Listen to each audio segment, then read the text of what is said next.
We begin today's meditation with a reading from Isaiah chapter 9, verses 2 to 3, 6 to 7. The people walking in darkness have seen a great light. On those living in the land of deep darkness, a light has dawned. You have enlarged the nation and increased the joy.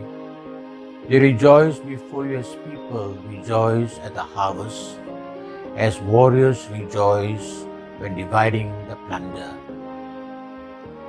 For to us a child is born, to us a son is given, and the government will be on his shoulders. And he will be called Wonder Counselor, Mighty God, Everlasting Father, Prince of Peace. Of the greatness of his government and peace there will be no end. He will reign on David's throne and over his kingdom, establishing and upholding it with justice and righteousness from that time on and forever. My dear friends, the first Advent and the first Christmas was seen as a waiting for the promised one, the coming of the Messiah, the birth of a new king, the overthrow of foreign rule, and the end of corrupted civil religious institutions. Some envisaged that in Christ Jesus all things are made new, or as an emergence of the new heavens and the new earth.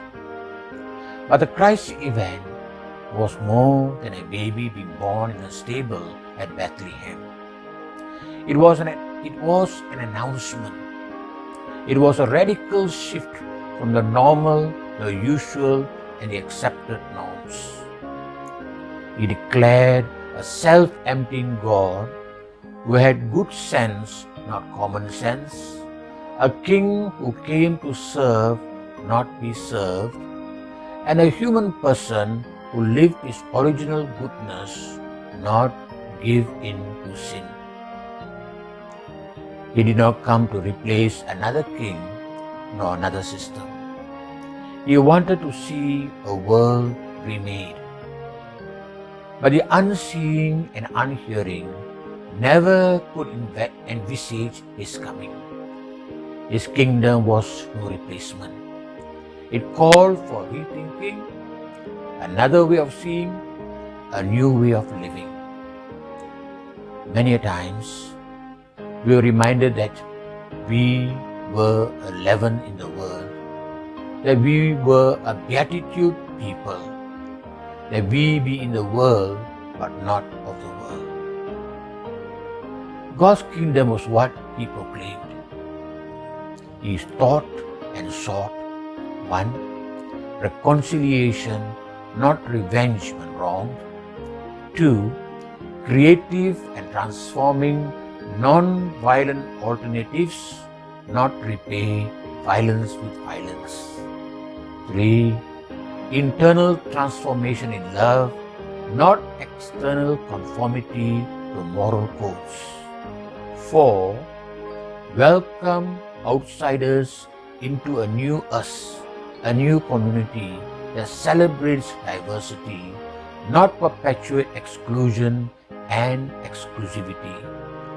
5th, trust in God's care, not be anxious about money, security, or pleasures.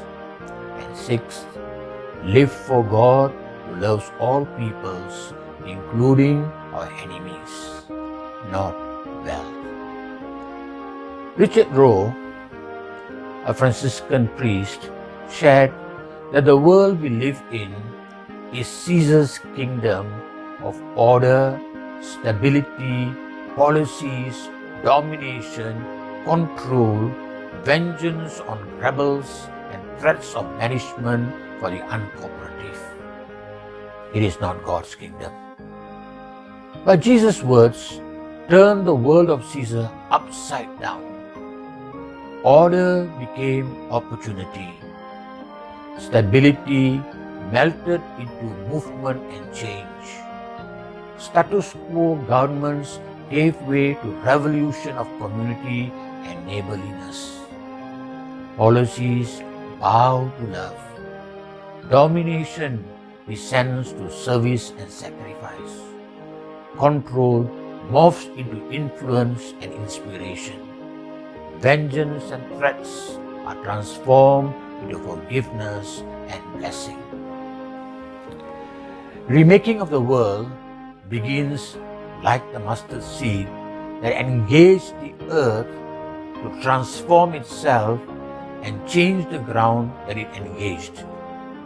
It is a rethinking, a seeing again, and a living anew the Christ's birth and what he stood for. God's kingdom transforming the world and its systems. The world is remade when he is born within, and we give birth to him and plant the seed or yeast of God's kingdom wherever we are planted. A blessed Christmas to all of you, my brothers and sisters. Go, be mad, M-A-D. Go, make a difference.